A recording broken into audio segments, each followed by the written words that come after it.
ഇത് പേരൻസിനും അതുപോലെ ഇപ്പോൾ പരീക്ഷ എഴുതാൻ പോകുന്ന കുട്ടികൾക്കും വേണ്ടിയുള്ള എപ്പിസോഡാണ്.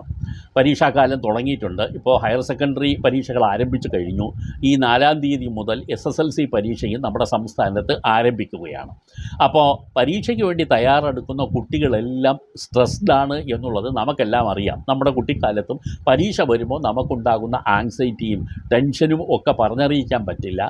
പരീക്ഷയ്ക്ക് പോയി ഇരുന്ന് പരീക്ഷാ പേപ്പർ കിട്ടി പലപ്പോഴും നമ്മളാകെ ആ വേവലാതി ഓർത്ത് തന്നെ, അതായത് പരീക്ഷയ്ക്ക് പോകുന്നതിന് മുമ്പ് തലേന്ന് പലരും ഉറങ്ങാറില്ല.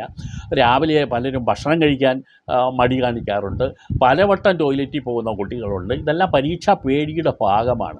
ഇത് വ്യാപകമായുണ്ട്. നമ്മുടെ സ്റ്റേറ്റിലൊന്നുമല്ല, രാജ്യത്തുടനീളമുള്ള ഒരു പ്രോസസ്സാണ്. പഠിക്കുന്ന സ്റ്റുഡൻസിനെ സംബന്ധിച്ചിടത്തോളം ഈ പരീക്ഷാ പേടി, എക്സാമിനേഷൻ വരുന്നു എന്ന് തുടങ്ങുമ്പം തന്നെ പേടി തുടങ്ങും.